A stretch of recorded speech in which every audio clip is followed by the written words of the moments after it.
جن کی منزل اللہ ہے اور جو یاد الہی میں زندگی گزارنا چاہتے ہیں، ان کو نبی کے مینار نور سے روشنی حاصل کرنی ہوگی، اسوہ حسنہ ان کے لیے ضرورت ہے۔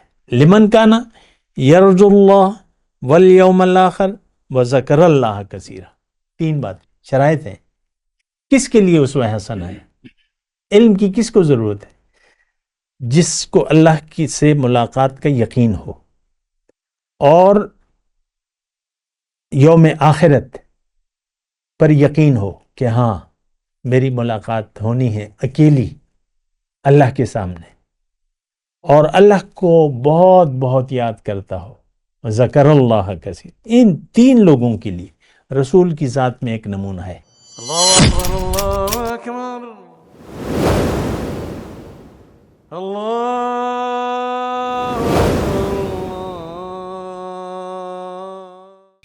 اللہم صلی علی سیدنا محمد وعلی آل سیدنا محمد بعدد کل ذرۃ مئۃ الف الف مرۃ۔ سامعین و ناظرین کرام، السلام علیکم ورحمۃ اللہ وبرکاتہ۔ آج کا ہمارا موضوع یہ ہے کہ کیا ہمیں علم کی کوئی ضرورت ہے؟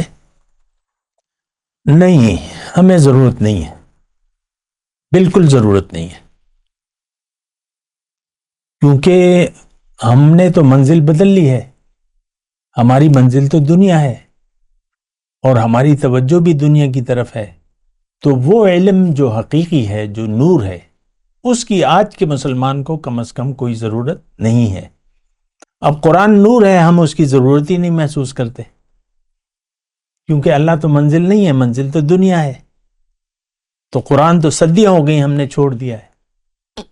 قرآن سے تو ہم روشنی نہیں لے رہے، بلکہ قرآن کے احکامات دیدہ دانستہ، اس کے قرآن کے حکم احکامات کے خلاف بعض اوقات ہم زندگی۔ قرآن کہتا ہے تقوی اختیار کرو، مثال کے طور پہ عبادت کرو، ایک اللہ کی عبادت کرو، وہ ہماری بات سمجھ میں نہیں آتی۔ فاتقوا اللہ، تقوی اختیار کرو، اذکروا اللہ ذکرا کثیرا، بہت بہت یاد کیا کرو، یہ ساری باتیں ہماری سمجھ سے بالاتر ہیں۔ تو ہمیں علم کی کوئی ضرورت نہیں ہے۔ میں اپنے جو سننے والے ہیں ان سے کہ آپ آرام سے بیٹھیں، بالکل فکر نہ کریں، آپ کو قرآن کی کوئی ضرورت نہیں ہے۔ کیوں؟ کہ آپ نے اپنی منزل بدل لی ہے، دنیا کو منزل بنا لیا ہے۔ آپ کا جینا مرنا ظاہر کے لیے ہے۔ آپ دیکھ لیں نا، دیکھیں، میں تو آپ سے ذاتی طور پہ مخاطب ہوں کہ آپ کا مدعا زندگی کیا ہے؟ دنیا اور صرف دنیا۔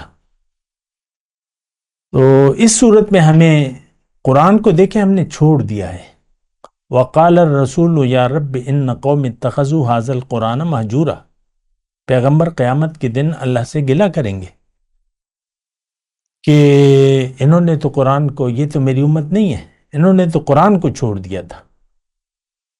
حضور صلی اللہ علیہ وسلم فرماتے ہیں ما آمن بالقرآن من استحل حرامہ، جس نے قرآن کے حرام کو حلال قرار دے دیا، اس کا قرآن پر یقین نہیں ہے۔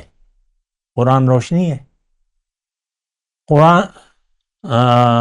قرآن کا حرام کیا ہے؟ غیر اللہ کی عبادت حرام ہے۔ ہم نے نفس کو اپنا بت بنا لیا ہے، نفس کی پوجا کر رہے ہیں، اپنی مرضی سے زندگی گزار رہے ہیں، ہر کام اپنی مرضی سے ہے، دین کو اپنے خواہشات کے تابع کر لیا ہے، کھیل تماشا بنا لیا ہے۔ یہ کروں گا، یہ نہیں کروں گا، ایسا کروں گا تو ایسا، اتنا کروں گا، اتنا کروں گا تو یہ کروں گا، بس ہماری خواہشات ہیں۔ دین، آج کے مسلمان نے دین کو کھیل تماشا بنا لیا ہے۔ قرآن کی ایک آیت ہے، بڑے اہم ہے، اسی موضوع کے بارے میں ہے، اسی بات کے بارے میں، وَذَرِ الَّذِينَ اتَّخَذُوا دِينَهُمْ لَهْوًا وَلَعِبًا وَغَرَّتْهُمُ الْحَيَاةُ الدُّنْيَا۔ یعنی ترجمہ میں ابھی بتاتا ہوں، اور اس آیت کا مفہوم یہ ہے کہ جن کو دنیا کا دھوکہ لگ گیا، وہ دین اس کے لیے پھر کھیل تماشا بن کے رہ جائے گا۔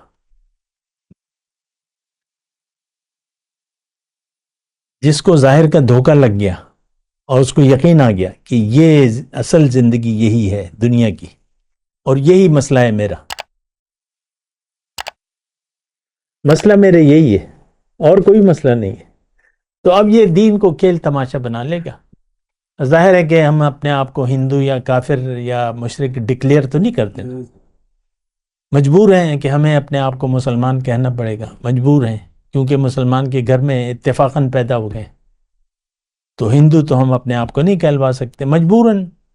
اسلام جو بھی ہے، ہم دیکھیں بنا سوچے سمجھے جو بھی کام کریں وہ بیکار ہوتا ہے، اس کا کوئی حاصل حصول نہیں ہوتا۔ یہ ایک بات بنیادی ہے، نوٹ کر لیں۔ یعنی آپ سفر کر رہے ہیں، آپ کی منزل نہیں ہے، کوئی گاڑی نکالی ہے آپ نے، صبح ٹینک بھروا لیا اور مختلف راستوں پر چلتے رہے، تو کہاں پہنچیں گے آپ؟ منزل ہی نہیں بنائی آپ نے۔ منزل کا تعین کرنا انتہائی ضروری ہے۔ ہم دیکھیں بغیر منزل کے انسان جی بھی نہیں سکتا، دنیا میں آپ زندگی گزار نہیں سکتے جب تک آپ کوئی مقصد یا مدعا نہ بنائے زندگی کا۔ کوئی تو بنانا ہوگا، اور ہم نے بنا لیا ہے، اور وہ ہے دنیا کی زندگی۔ فَأَعْرِضْ عَمَّنْ تَوَلَّىٰ عَنْ ذِكْرِنَا وَلَمْ يُرِدْ إِلَّا الْحَيَاةَ الدُّنْيَا۔ اے دائی قرآن، اس شخص سے اپنا رخ پھیر لو جو پھر گیا میری یاد سے، اب یہ نہیں چاہتا صرف دنیا کی زندگی، بھئی یہ میرے مسئلے حل ہو جائیں، باقی بس اللہ اللہ خیر سب۔ آپ دیکھ لیں ہمارے ارد گرد یہ ساری جو علامات ہیں اور جو لوگ ہیں وہ پھیلے میں ہیں، ان کا مسئلہ صرف دنیا کی زندگی ہے، ختم بات۔ تو بہرحال میں آپ کو یہ کہہ رہا ہوں کہ کیا ہمیں علم کی کوئی ضرورت ہے؟ دیکھیں علم ضروری ہے، لیکن جو چاہنے والا ہو اس کو روشنی درکار ہے، جو اللہ کا چاہنے والا ہو۔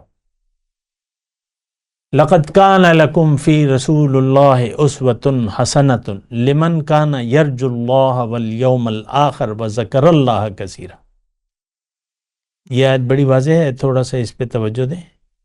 یعنی جو لوگ جن کی منزل اللہ ہے اور جو یاد الہی میں زندگی گزارنا چاہتے ہیں، ان کو نبی کے مینار نور سے روشنی حاصل کرنی ہوگی، اسوہ حسنہ ان کے لیے ضرورت ہے۔ لمن کانا یرجو اللہ والیوم الاخر وذکر اللہ کثیرا، تین بات شرائط ہیں۔ کس کے لیے اسوہ حسنہ ہے؟ علم کی کس کو ضرورت ہے؟ جس کو اللہ کی سے ملاقات کا یقین ہو اور یوم آخرت پر یقین ہو کہ ہاں میری ملاقات ہونی ہے اکیلی اللہ کے سامنے، اور اللہ کو بہت بہت یاد کرتا ہو، ذکر اللہ کثیر۔ ان تین لوگوں کے لیے رسول کی ذات میں ایک نمونہ ہے۔ آج دیکھ لیں، ویسے ایک عام بات کر رہا ہوں کہ آج کا جو برائے نام مسلمان ہے اس کے لیے رسول کی ذات میں کوئی خاص نمونہ نہیں ہے، کیونکہ یہ تینوں باتیں، یہ تینوں خواہشات اور یہ تینوں یقین اس کو حاصل نہیں ہے۔ یہ کہتا ہے نہیں بس یہی دنیا ہے اور بس یہی میرے مسائل ہیں۔ تو علم کی ضرورت ہمیں حقیقی طور پر ہے نہیں، کیوں کہ ہم بھٹک گئے ہیں، بہک گئے ہیں، دنیا کو منزل بنا لیا ہے۔ ہر شخص کی سوچ صرف دنیا اور مسائل دنیا تک محدود ہے، اور کوئی مسئلہ تو نہیں ہے ہمارا۔ تو یہ باتیں دیکھیں سوچنے کی ہیں، آخر کیوں ہم قرآن سے اور جو روشنی کا مینار ہے حضور صلی اللہ علیہ وسلم، ان سے ہم فائدہ حاصل کرنے کی کیوں ضرورت محسوس نہیں کرتے؟ ایک سوچنے کی بات ہے۔ قرآن آپ دیکھ لیں ہماری کوئی توجہ نہیں ہے، یہاں تک کہ آپ دیکھ لیں آج ہمارے نصاب تعلیم میں جو سرکاری سطح پر ہے اس میں قرآن نہیں ہے کم از کم۔ اس سے آپ اندازہ لگا لیں، جب سے پاکستان بنا ہے 75-76 سال ہو گئے ہیں، لیکن قرآن نہ اب شامل ہے نہ آئندہ کوئی توقع ہے کہ اس نصاب تعلیم میں قرآن شامل ہو جائے گا۔ تو یہ سرکاری سطح پر، اور ہمارا یہ سرکاری سطح پر کیا ہے؟ یہ ہم ہیں، ہماری سوچ ہے، ہمیں ضرورت نہیں ہے۔ وہ تو بس ایک طریقہ کار ہے کہ ہم یا مسجد بھجوا دیتے ہیں یا قاری صاحب کو بلوا لیتے ہیں یا آن لائن جو بھی ہے، تو ہمیں قرآن سیکھنے کی کوئی ضرورت نہیں ہے۔ تو بہرحال میں جو گفتگو میں کر رہا ہوں کہ ہمیں علم کی کوئی ضرورت نہیں ہے۔ دیکھیں یہ باتیں اس لیے میں کر رہا ہوں کہ آپ ضرورت محسوس کریں، آپ کو حساب دینا ہوگا، اپنا حساب دینا ہوگا، کسی اور کا نہیں، کسی اور کے بارے میں آپ سے نہیں پوچھا جائے گا، آپ اپنا حساب خود دیں گے اور اکیلے رب کے سامنے کھڑے ہوں گے۔ وہ آپ سے زندگی اللہ کی دی ہوئی ہے، اللہ تعالیٰ اس کا محاسبہ کرے گا، آپ سے حساب لے گا۔ آپ اس حساب کتاب کے لیے ابھی سے تیاری کریں،